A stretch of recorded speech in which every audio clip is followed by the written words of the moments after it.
how's it going? We're just out here enjoying the summer fun, you know, soaking up the heat, getting a little tan, which makes it a great time to talk about college football and try to have a little fun. Let me say it again, talk about college football and try to have a little fun.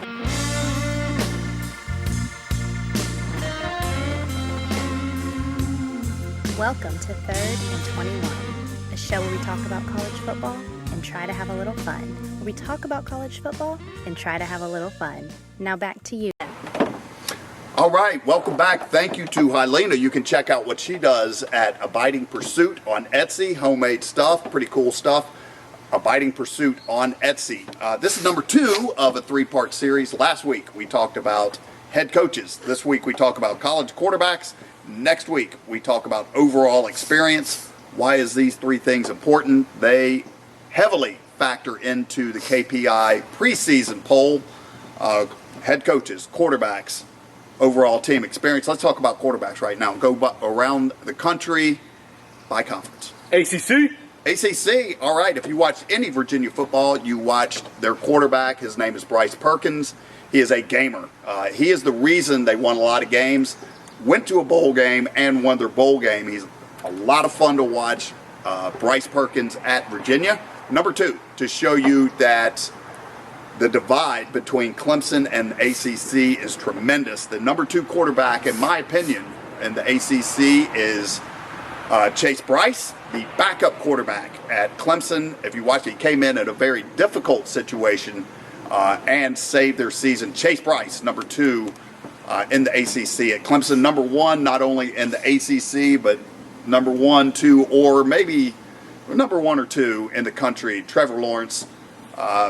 I saw an interview with him earlier where he's like, I would never sit out a bowl game because I was worried that I might get hurt. He loves playing for Clemson.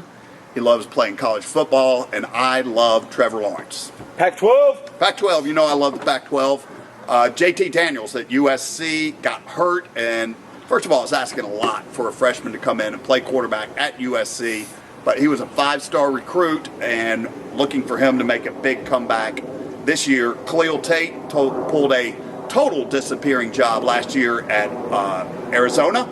But if Kevin Sumlin gets it right, it could be a Johnny Manziel. He's got Johnny Manziel type talent. He's just got to turn it loose. But number 3, in my opinion, in the Pac-12 is Jacob Eason. If you watch him at all at Georgia, he has a rocket arm. He can make all the throws. There's a lot of talent at Washington. It could be something this time next year. We're talking about how great Jacob Eason really is. Number 2, in my opinion, at the Pac-12 is Justin Herbert at Oregon. Makes some absolutely incredible plays. Didn't play his best in some of their bigger games, but watch out for Justin Herbert at Oregon. He is a really fun to watch quarterback. And number 1, under the radar, is KJ Costello at Stanford. If you like really big, smart quarterbacks, he is your guy. Some other Stanford quarterbacks that came out, Andrew Luck, Jim Plunkett, John Elway. They've got a real long list of smart quarterbacks playing at Stanford.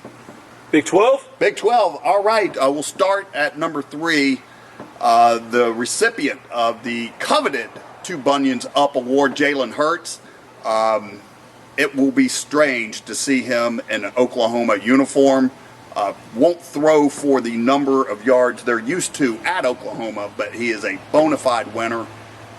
Excited to see what that's going to look like when he plays at Oklahoma. Number 2 in the Big 12, Brock Purdy at Iowa State. If you watched any of the Cyclones games last year, he was a freshman and he played at a really high level, leaned a lot on Montgomery, their great running back. But they're going to rely a lot more on him this year. Purdy at Iowa State. Number 1, obviously, in the Big 12 is Sam Ehlinger at Texas. Big, strong, Tim Tebow type. A lightning rod. He says what he thinks and not afraid to tick people off, probably because he's so big and strong. But definitely best quarterback in the Big 12, Sam Ehlinger at Texas. We're going to call a quick timeout, hear from the people at American Health Imaging. Don't go anywhere. Someday you may need an MRI or a CT scan like this. You can spend thousands at a hospital or visit American Health Imaging and spend a fraction of that. We have registered technologists like Tina. Genius. Unlike hospitals, we'll have you in, out, and results to your doctor in a flash. Same day appointment, no problem.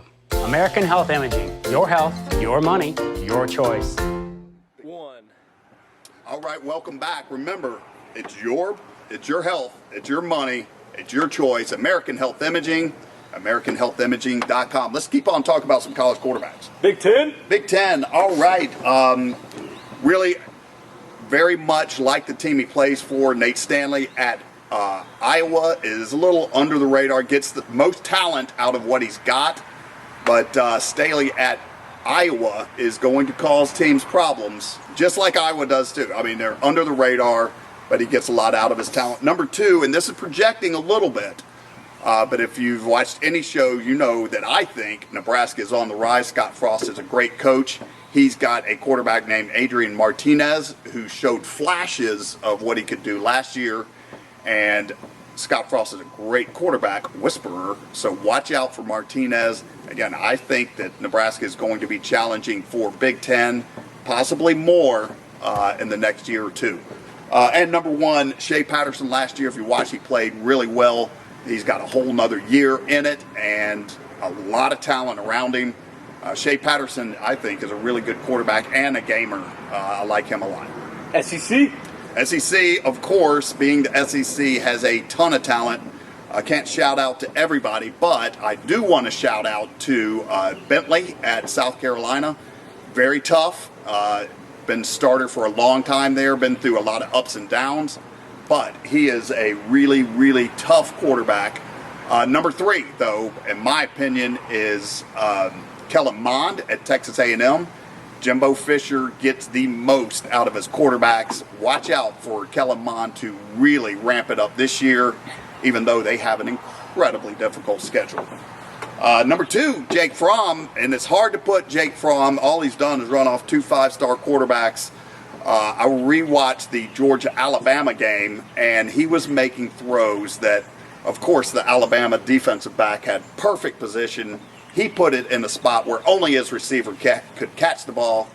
Jake Fromm is an outstanding quarterback, and if there wasn't a guy named Tua at Alabama, he would be number one. Tua, last year, if you watched up to the Auburn game, it was ridiculous. He wasn't even getting into halftime before he was out because they were ahead 35-0.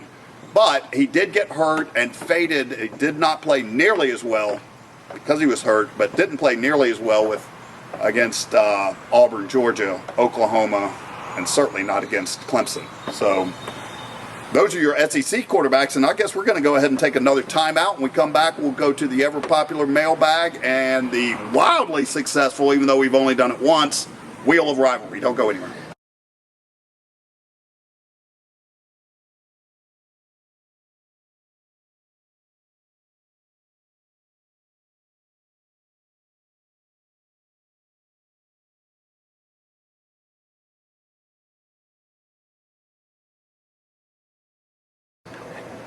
All right, welcome back.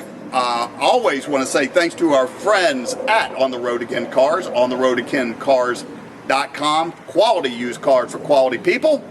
What's the first question on the mailbag? Chad from Opal Lake, Alabama asks, what are some opening day games you are excited for? First of all, that's Opelika, Alabama. I'm quite sure. What was the question?